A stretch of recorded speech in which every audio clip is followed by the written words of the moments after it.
मराठा आंदोलनाचे एकूण एक अपडेट आपण झी 24 तासवर पाहतोय। मराठा आंदोलकांनी रास्ता रोकोचा प्रयत्न सुद्धा केलेला होता आणि हा रास्ता रोकोचा प्रयत्न पोलिसांनी हाणून पाडलेला आहे।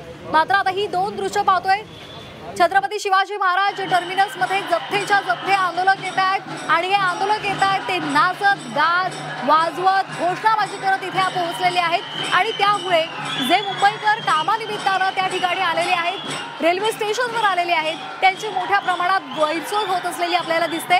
मात्र पोलीस प्रशासन इथे सज्ज आहे आणि त्यामुळे संपूर्ण वाहतूक कोंडी फोडण्याचा प्रयत्न हा सध्या पोलिसांचा आहे। छत्रपती शिवाजी महाराज टर्मिनस मधलं पहिलं दृश्य आणि दुसरं दृश्य आहे मंत्रालय परिसराचं।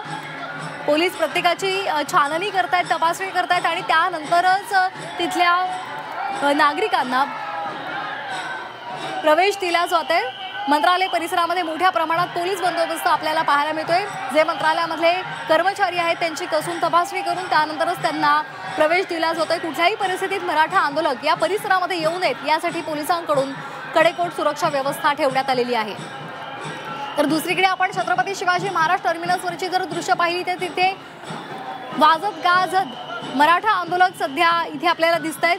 सीएसएमटी रेल्वे स्थानकामध्येच त्यांनी आश्रय सुद्धा घेतलेला आहे। तसंच इतरत्र संपूर्ण मुंबई उपनगरांमध्ये जे मराठा आंदोलक केलेले आहेत ते सुद्धा आता मुंबईच्या दिशेने यायला सुरुवात झालेली आहे। सीएसएमटी स्थानकामध्ये ते जथ्थे करून येत आहेत आणि त्यामुळे मोठ्या प्रमाणात आपल्याला सीएसएमटी स्थानकामध्ये मराठा आंदोलक पाहायला मिळत आहेत। तर ही तीन दृश्य मेट्रो चौक परिसरामध्ये रास्ता रोको करण्याचा मराठा आंदोलकांनी प्रयत्न केलेला होता। मात्र हा प्रयत्न पोलिसांनी हाणून पाडलेला आहे।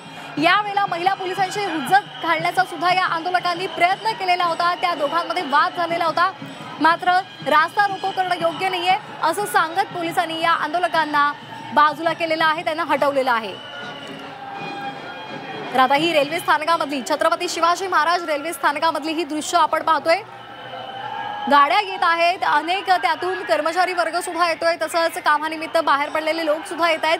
एकीकडे गणेशोत्सव आहे तर दुसरीकडे मनोज जरांगे पाटलांचं हे आंदोलन सुरू आहे आणि त्यामुळे साहजिकच मोठ्या प्रमाणात पोलिसांवर ताण आहे आणि याही परिस्थितीमध्ये कुठेही कुणाचीही गैरसोय होऊ नये, आंदोलकांची सुद्धा गैरसोय होऊ नये, तसंच इथे मुंबईतल्या नागरिकांची कर्मचारी वर्गाची सुद्धा गैरसोय होऊ नये यासाठी पोलीस प्रशासन सज्ज आहे। त्यामुळे आंदोलनकर्त्यांची समजूत काढण्याचा प्रयत्न पोलिसांचा सुरू आहे। तुम्ही आंदोलन करा मात्र मुंबईकरांना त्रास करू नका, त्यांचा त्रास होईल, त्यांची वाहतूक कोंडी होईल असं